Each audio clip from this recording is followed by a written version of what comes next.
নমস্কার। প্রাণারামের মাধ্যমে সম্প্রচারিত ভারত কথার গ্রন্থি মোচনের ১১২তম পর্বে আপনাদের সবাইকে জানাই সাদর সম্ভাষণ।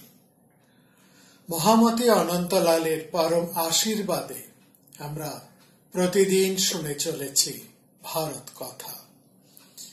ভারত কথার গত পর্বে আমরা শুনেছি মহর্ষি লোমশ এসে উপস্থিত হয়েছেন পাণ্ডবদের কাছে।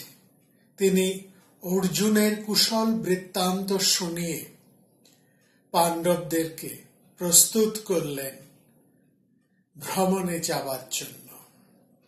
ইতিমধ্যে অন্যান্য মহর্ষিরা পাণ্ডবদের কাছে এসেছেন মহর্ষি বেদব্যাস, নারদ, দেবল। তারাও পাণ্ডবদেরকে তাদের মনোবেদনা, মনোকষ্ট বা এক ধরনের মানসিক যন্ত্রণা থেকে রক্ষা পাবার জন্য মহর্ষি লোমশের সাথে তীর্থ পর্যটনে যাবার কথা বললেন। এইখানে আমরা শুনলাম মহর্ষি লোমশ পাণ্ডবদেরকে প্রথমেই বলছেন, বিশেষ করে যুধিষ্ঠিরকে বলছেন, তীর্থযাত্রাপথের পূর্বাহ্নে লঘুর ভাব মহারাজ। মহারাজ, আপনি হালকা হন, লঘু হন। এই লঘু হওয়াটা কেবলমাত্র যে তীর্থযাত্রার ক্ষেত্রেই প্রযোজ্য তা নয়, জীবনের ক্ষেত্রেও লঘু হওয়াটা খুবই প্রয়োজনীয়। আমরা নানা রকমের উপকরণে নিজেদেরকে ভরিয়ে রাখি, নানা জঞ্জালে ভরে থাকে আমাদের মন, আমাদের চারপাশ, আমাদের আবাস। সব জায়গা হতেই নির্মম ভাবে এই অতিরিক্তকে ছেঁটে ফেলতে হয়। এই ছেঁটে ফেলাটাই লঘু হওয়া। বলছেন, লঘুর ভাব মহারাজ লঘু শৈবং গমিষ্যসি। মহারাজ, আপনি লঘু হন, আর যদি আপনি লঘু হতে পারেন তাহলেই আপনি ইচ্ছা অনুসারে ইতস্তত ভ্রমণ করতে পারবেন, সর্বত্র ভ্রমণ করতে পারবেন। জীবনে স্বচ্ছন্দে বাস করা যায়। জীবনের ছন্দটুকু স্বচ্ছন্দ, স্বচ্ছন্দ সমানে নিজের ছন্দ, নিজের চলার গতি, রিদম, এটা অনুভব করা যায়, ফিরে পাওয়া যায় যদি আমরা লঘু হই। স্বঅর্থে, নিজের অর্থে, আত্মার একটা নিজস্ব ছন্দ আছে। আমরা আত্মার থেকে, আমাদের নিজস্ব থেকে, আমার যেটা সম্পূর্ণ নিজের, এই ঘর বাড়ি, মান অপমান, মানসিক বিকার, সম্পদ, বাহ্যিক যা কিছু, এগুলো আমার কিন্তু নিজস্ব নয়। এগুলোকে আমি সংসারে থাকতে থাকতে এগুলো আমার সাথে জড়িয়ে যায়। আমার নিজস্বতা হলো আমার আত্মা। এই জন্য বলা হয় আত্ম অনুসন্ধান, নিজেকে খোঁজা, আত্মলাভ, নিজেকে পাওয়া, আত্মমোক্ষ, নিজেকে উদ্ধার করা। এই নিজেকে খুঁজে পাওয়ার জন্য নিজের যে ছন্দ, নিজের চলার যে একটা গতি, সেটাকে, সেই ছন্দানন্দকে অনুভব করার জন্যই আমাদের এই বাইরের যা কিছু তার থেকে সরে যেতে হয়। যা অতিরিক্ত তাকে নির্মম ভাবে ছেঁটে ফেলতে হয়। এটাই হচ্ছে লঘু হওয়ার বিশেষত্ব বা মূল নিহিত ভাবনা। এখানে আমরা দেখলাম যুধিষ্ঠির মহর্ষি লোমশের কথা অনুসারে তিনি কাদেরকে নিয়ে যাবেন, কি ধরনের মানুষেরা তার সঙ্গে যেতে পারবেন তার নির্দেশ দিয়ে দিলেন। বলবেন, যারা নিজেরা নিজেদের উপর নির্ভর করতে পারেন, আত্মনির্ভরশীল যারা, তারাই কেবলমাত্র মহারাজ যুধিষ্ঠিরের সাথে যেতে পারবেন। যারা আত্মনির্ভরশীল নন, যারা পরজীবী, তাদেরকে বললেন, সেই সব ব্রাহ্মণদেরকে বললেন, আপনারা হয় মহারাজ ধৃতরাষ্ট্রের কাছে ফিরে যান, না হলে সেখানে যদি আশ্রয় না পান তাহলে আপনারা মহারাজ দ্রুপদের কাছে কিংবা শাক্যত বৃষ্ণি এদের কাছে চলে যান, সেখানে আপনারা নিশ্চয়ই আশ্রয় পাবেন। আর আমরা দেখলাম পাণ্ডবেরা নিজেদের অস্ত্র শস্ত্র এবং নিজেদের সূর্যস্থলিটি নিয়ে পাণ্ডবেরা রওনা হলেন। তাদের সঙ্গে রওনা হলেন দ্রৌপদী এবং অন্যান্য ব্রাহ্মণ ও ঋষিরা। এমন সময় আমরা দেখেছি সেখানে এসে উপস্থিত হয়েছেন মহর্ষি বেদব্যাস, মহর্ষি পর্বত এবং নারদ। এই তিনজন জ্ঞানী মনীষী যুধিষ্ঠিরদের সাথে যুধিষ্ঠিরের তীর্থযাত্রা পূর্বে এসে উপস্থিত হয়েছেন সাক্ষাতের জন্য কাম্যক বনে। তখন নারদ, ব্যাস এবং মহর্ষি পর্বত যুধিষ্ঠিরদেরকে বললেন, যুধিষ্ঠির, নকুল, সহদেব তাদের প্রত্যেককে বললেন, ভীমকে বললেন যে তোমরা নিজেদের মনকে নির্মল করে তোলো, মন পবিত্র করে শুদ্ধ চিত্তে তীর্থ ভ্রমণের জন্য প্রস্তুত হও। এখানে আমরা গত পর্বে শুনেছি শরীর সংযমের কথা, মনস সংযমের কথা। তারপরে পাণ্ডবেরা রওনা হলেন এই তীর্থ পথে। ভারতবর্ষে চিরকাল এই তীর্থ এক ভীষণ গুরুত্বপূর্ণ ব্যাপার। তীর্থ হচ্ছে এমন একটি জিনিস, এমন একটি জায়গা, এমন একটি স্থান যা অবতরণ স্থান বলা হচ্ছে। তীর্থ হচ্ছে অবতরণ স্থান বা অবতরণ প্রদেশ, যা কিছু নেমে আসছে। ঋগ্বেদে বলছে তীর্থ হচ্ছেন অবতরণ প্রদেশ। কি অবতরণ করে এখানে? তীর্থে সমস্ত কল্যাণ অবতরণ করে, সমস্ত পবিত্রতা যেন নেমে আসে। মানুষের কল্যাণ, মানুষের শ্রী, মানুষের যশ, এসব মঙ্গল, সমৃদ্ধি সব যেন নেমে আসে এই তীর্থে। এই তীর্থের এতটাই মাহাত্ম্য। তীর্থ তপস্যারই মাহাত্ম্য। তীর্থকে বলছে একটা তপস্যা স্থল। এখানে কৃচ্ছ সাধনের মাধ্যমে যেতে হয়, কষ্ট করে এখানে যেতে হয়। তীর্থযাত্রা কোনো আরামদায়ক যাত্রা নয়। মানুষ সেখানে যাবে কৃচ্ছতার মাধ্যমে, তপস্যা, তাপ সহ্য করে, কৃচ্ছতার তাপ সহ্য করে সংযম মন, সংযম চিত্তে, সংযত ভাবে মানুষ সেখানে যাবে, শুদ্ধ মনে সেখানে মানুষ যাবে। এই তীর্থ সম্পর্কে 3 ধরনের তীর্থের কথা বলা হয়েছে। তীর্থ বলছে 3 ধরনের তীর্থ। কিরকম সেই তীর্থের কথা বলা হচ্ছে এখানে? বলছে তীর্থ হবে কেমন? সেই তীর্থ হবে বলছে মানসিক তীর্থ, জঙ্গম তীর্থ আর স্থাবর তীর্থ। তীর্থ 3 ধরনের, স্থাবর, জঙ্গম এবং মানসিক। মানসিক তীর্থের কথা মহর্ষি অগস্ত্য বলেছেন। মানসিক তীর্থ ভারী সুন্দরভাবে বলেছেন।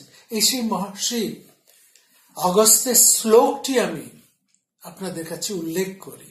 তীর্থ সম্পর্কে তিনি মানস তীর্থ সম্পর্কে যা বলেছেন, কোনগুলোকে মানস তীর্থ বলা হয়,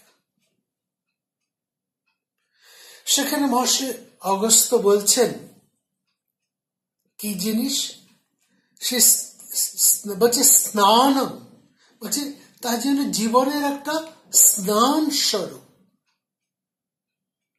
স্নান অর্থাৎ পবিত্রতা হয়ে যাওয়া, শুদ্ধ হয়ে যাওয়া। সেখানে বলছে মানস তীর্থ কিভাবে বলছে, শ্রীণু তীর্থানি গদত মনসানি মম নাঘে। আগস্ত্য মুনি বলছে, আমি এই মানস তীর্থের কথা তোমাদের কাছে বলছি হে অনগ, তোমার কাছে। অনগ মানে যার পাপ মুক্ত হয়ে গেছে, তার কাছে বলছে তুমি শোনো, শুনে তুমি পাপ মুক্ত হয়ে যাও, সমস্ত কলুষ মুক্ত হয়ে যাও এই মানস তীর্থের কথা শুনে। যেস সম্যক নর স্নাত প্রয়াতি পরমং গতিম, যা প্রতিদিন মানুষ শুনে এবং স্নাত হয়ে, সেই মানস তীর্থে স্নাত হয়ে, যার থেকে স্নাত থেকে স্নাতক শব্দটি এসেছে, স্নাতক যারা আমরা হই, একটা পাঠ শেষে আমরা স্নাত হই, পরিশুদ্ধ হয়ে উঠি এক একটি জ্ঞান লাভে, স্নাতক, স্নাতকোত্তর।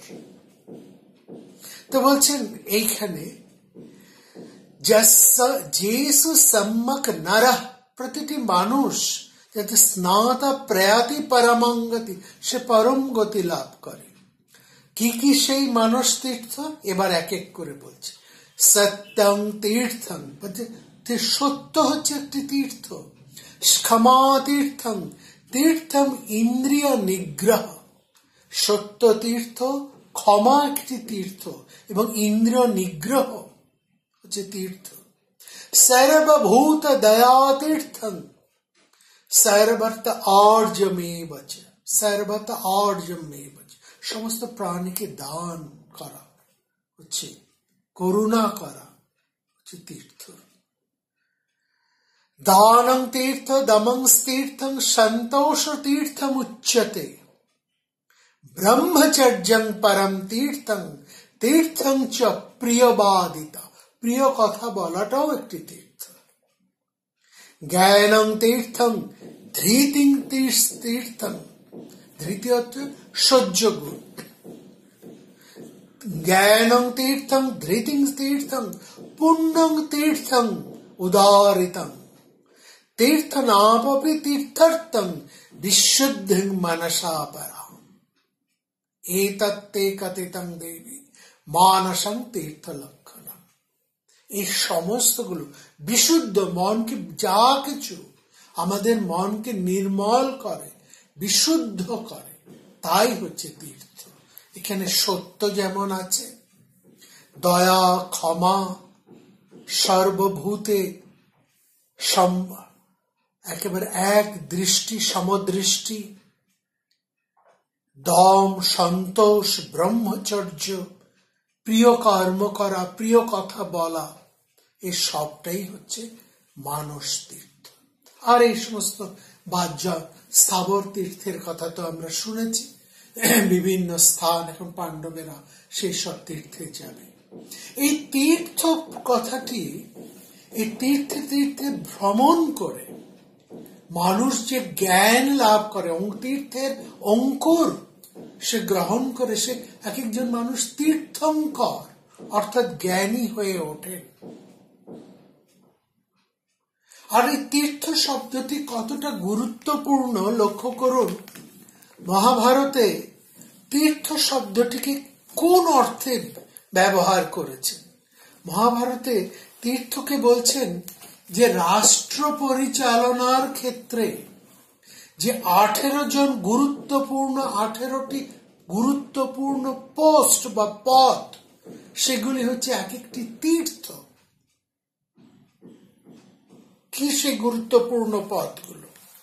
সেগুলোর কথা বলছেন মন্ত্রী, পুরোহিত, যুবরাজ, সেনাপতি, দ্বারপাল, কারাগারের অধিকারী, যারা সমস্ত ভান্ডার রক্ষা করেন, যারা বিনিয়োগ করেন, যারা বিভিন্ন প্রদেশের রক্ষাকর্তা, গভর্নর, যারা নগরের অধ্যক্ষ, যারা কার্য নির্মাণকৃত অর্থাৎ ইঞ্জিনিয়ার, যারা ধর্মদক্ষ, যারা সভার অধ্যক্ষ, যারা ধর্মের অধ্যক্ষ, যারা দণ্ডপাল, দুর্গপাল, রাষ্ট্রান্ত পাল, এরকম 18টি গুরুত্বপূর্ণ পদকে বলা হয়েছে তীর্থ। কেন? রাষ্ট্রের সামগ্রিক, একটা রাষ্ট্রের সামগ্রিক রক্ষা, তার মঙ্গল এই 18 জন মানুষের মাধ্যমে সাধিত হয় বলে এদেরকে তীর্থ বলা হচ্ছে। এরা জঙ্গম তীর্থ। এখানে জ্ঞানী মানুষেরা আছে, তারা হচ্ছেন জঙ্গম তীর্থ। এখানে রাষ্ট্র পালকেরা আছে। সুতরাং একটা রাষ্ট্র পালকের কতটা দায়িত্ব সেটা বুঝিয়ে দেওয়া হচ্ছে এই তীর্থ শব্দের মধ্যে দিয়ে। তো তীর্থ শব্দটি এতটা বিখ্যাত।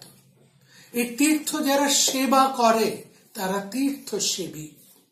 তীর্থ যারা ভ্রমণ করেন তারা তীর্থভ্রমী। এই তীর্থটি এত গুরুত্বপূর্ণ এবং এই তীর্থ ভ্রমণ করেই একজন তীর্থঙ্কর বা প্রজ্ঞানী হয়ে ওঠেন। এইটি হচ্ছে তীর্থের সবচেয়ে বড় মাহাত্ম্য তীর্থ শব্দের। এখানে আমরা দেখছি পাণ্ডবেরা এই তীর্থ ভাবনায় ভাবিত হয়ে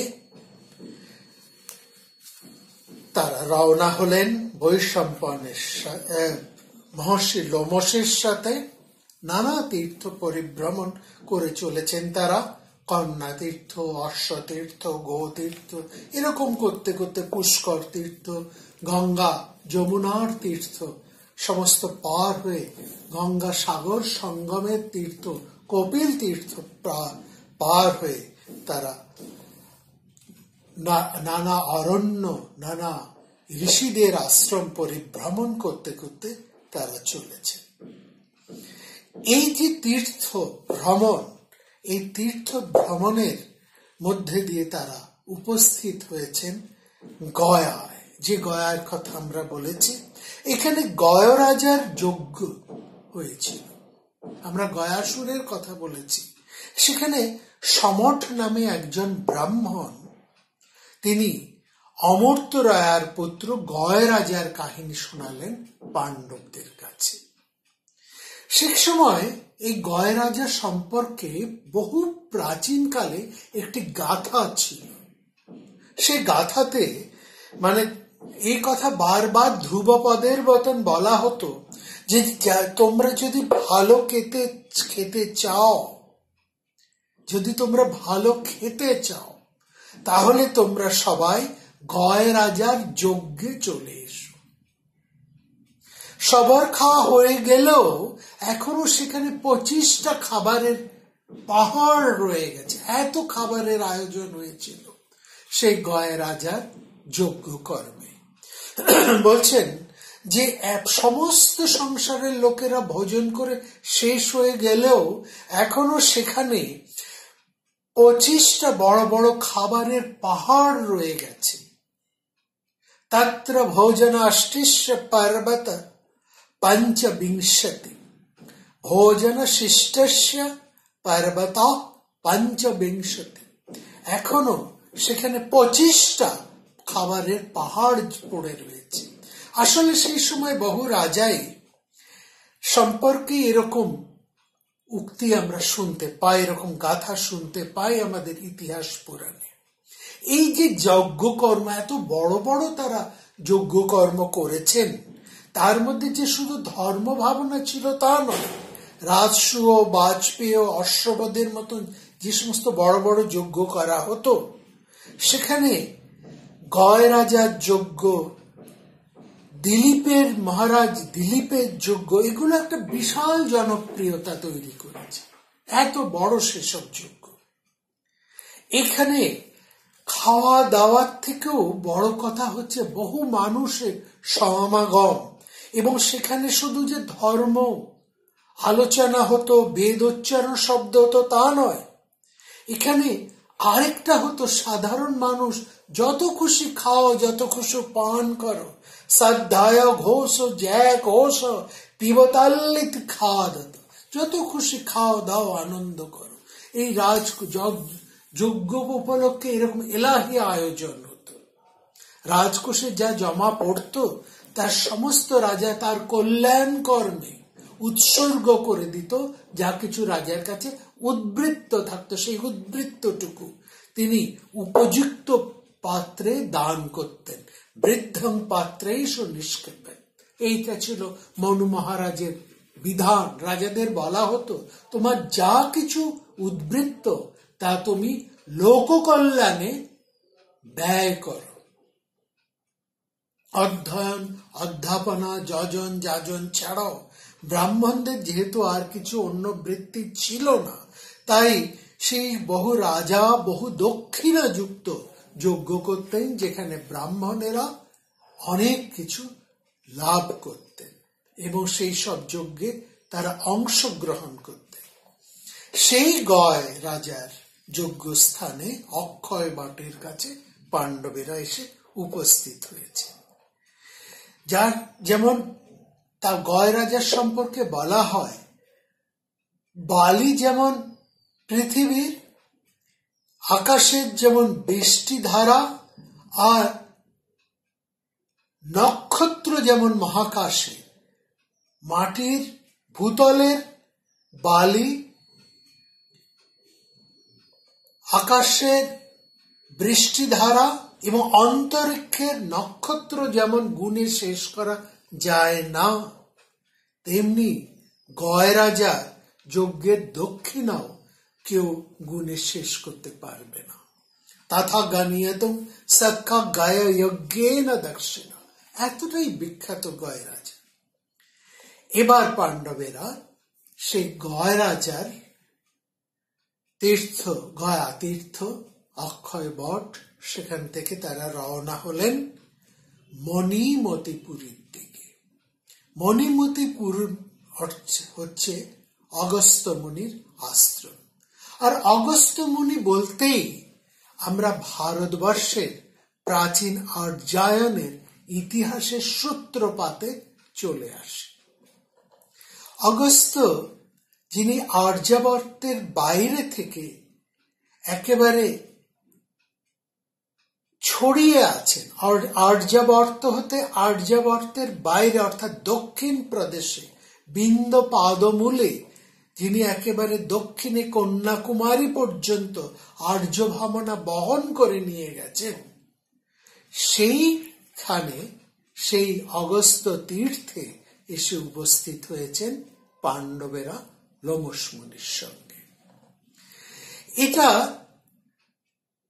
অগস্ত্য মুনি ভারতবর্ষের যেখানে যেখানে গিয়েছেন সেখানে অগস্ত্য মুনির নামে একটা তীর্থ তৈরি হয়ে গিয়েছে। তবে এই যে মণিমতিপুর, এখানে পাণ্ডবেরা এসেছেন, এটি দক্ষিণ ভারতের একটি অংশ। সেখানে পাণ্ডবেরা এসেছেন মহর্ষি লোমশের সাথে পাণ্ডবেরা এসেছেন। এবং এই যে মণিমতিপুর, এটি হচ্ছে আমাদের বর্তমান এলোরা, মহারাষ্ট্রের যে এলোরা, সেই এলোরা পর্বত, অর্থাৎ প্রাচীন ইলবলপুর থেকে এলোরা শব্দটি এসছে। প্রথম এই জায়গাটির নাম ছিল এলাপুর, যা ইলবলপুরের অপভ্রংশ। তারপর থেকে এসছে এলোরা বা ইলোরা শব্দটি। আমরা এই বনবাসের সমস্ত তীর্থ স্পর্শ তো করতে পারবো না, কিন্তু অগস্ত্য আশ্রমের কথা আমাদেরকে বলতেই হবে। অগস্ত্য আশ্রমের আমরা বলেছি আগে 5টি জলাশয়ের কথা বলেছি, যা আগে নষ্ট হয়েছিল, অর্জুন সেগুলোকে পুনরুদ্ধার করেছেন। সেই সূত্রে আমরা আরেকটি বিখ্যাত অগস্ত্য আশ্রমের কথা এখানে পাচ্ছি। অর্থাৎ অগস্ত্য মুনি যেখানে যেখানে গেছেন, সেই যেখানে যেখানে তিনি ছিলেন, যেখানে যেখানে তার কোনো তপস্যা হয়েছে, প্রত্যেকটি ক্ষেত্রেই সেই একেবারে উত্তর ভারত হতে মধ্য ভারত হয়ে দক্ষিণ ভারত পর্যন্ত মহর্ষি অগস্ত্যের পদচিহ্ন ধরে বহু অগস্ত্যাশ্রম, অগস্ত্য তীর্থ তৈরি হয়ে এসছে। তো এই যে অগস্ত্য আশ্রম ইলবলপুর বা মণিপুরে এই এলাপুরে কিংবা ইলোরাতে আমরা এসেছি, এখানে আমরা শুনব ইব্বল বাতারির কথা। অগস্ত্য মুনির কথা আগে আমরা একটু জেনে নিই। অগস্ত্য মুনি একদিন পথ চলতে চলতে হঠাৎ এক গর্তের মধ্যে তিনি নিজের পূর্বজদের পিতৃপুরুষদের দেখতে পেলেন। ক্ষুদ্রাকারে তারা লম্বমান অধোমুখ অবস্থায় লম্বমান হয়ে ঝুলে রয়েছেন এক গর্তের কিনারায়। পা দুটো তাদের শুধু আটকে আছে, আর বাকি শরীরটা উপর থেকে নিচের দিকে ঝুলছে।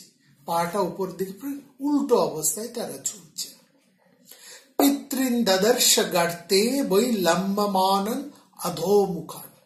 অগস্ত্য মুনি জিজ্ঞেস করলেন, আপনারা আমার পূর্বজ, আমার পিতৃপুরুষ, কি ঘটনা ঘটেছে? আপনারা কেন এরকম ভাবে গর্তের মধ্যে ঝুলে আছেন? তখন সেই পিতৃপুরুষেরা, অগস্ত্যের পিতৃপুরুষরা বলছেন, তুমি এই মহান বংশে একজন ব্রহ্মচর্য পরায়ণ ঋষি হয়ে গেলে আমাদের বংশের পরম্পরাটুকু তো আর রক্ষা পেল না। আমাদের তৃষিত মুখে জল দেবার জন্যই তো আর কেউ রইল না।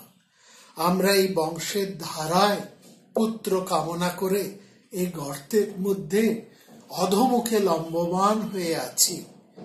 সেই পিতৃপুরুষেরা অগস্ত্যকে বললেন, হে পুত্র অগস্ত্য, তোমার ঘরে আমরা পুত্র চাই, সন্তান চাই, তাহলেই আমাদের এই নরক থেকে আমরা রক্ষা পেতে পারি। অগস্ত্য মুনি তার পিতৃপুরুষদের এরকম দুরবস্থা দেখে ভীষণ বেদনা বোধ করলেন, ভীষণ কষ্ট পেলেন তিনি, এবং তিনি তাদেরকে আশ্বস্ত করে বললেন যে আমি আপনাদের আশা পূর্ণ করব। এই যে পিতৃপুরুষদের উল্টো হয়ে ঝোলার মধ্যে একটা ব্যাপার হচ্ছে, একটা প্রতীকী ব্যাপার আছে। আমাদের দেশে পিতৃলোক, পিতৃযান, পিতৃপুরুষ, এইসবের যে ধারণাগুলোর একটা মাত্রা আছে। যে পুত্র লাভ করে বংশ পরম্পরা রক্ষা করার দাবিটা যে সেই প্রাচীন কালে ছিল, সেই উদার মানুষেরা পুত্র লাভকে শুধু বড় করে ধরে রাখেননি।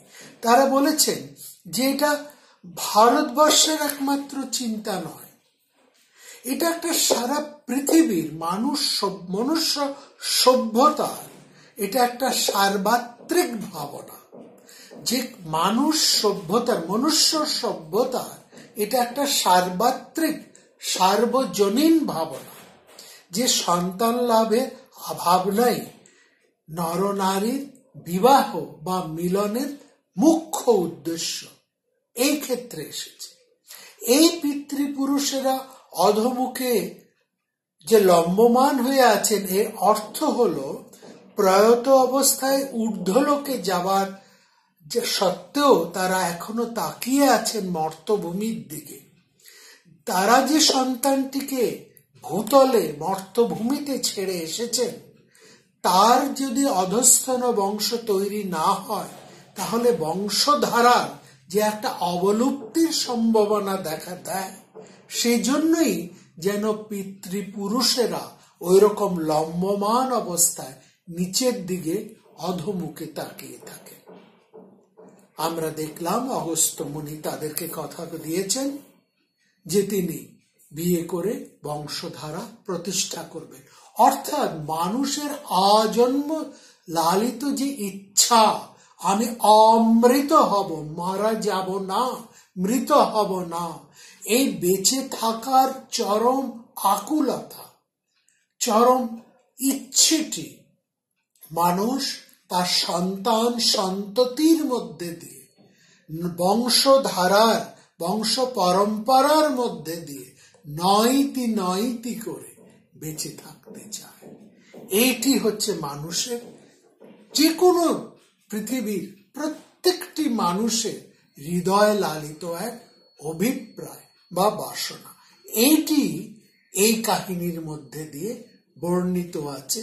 এবং অগস্ত্যের পূর্বপুরুষেরা যে অধমুখে লম্বমান হয়ে আছেন, এটি হচ্ছে সেই ভাবনারই একটি রূপক বা রূপক চিহ্ন।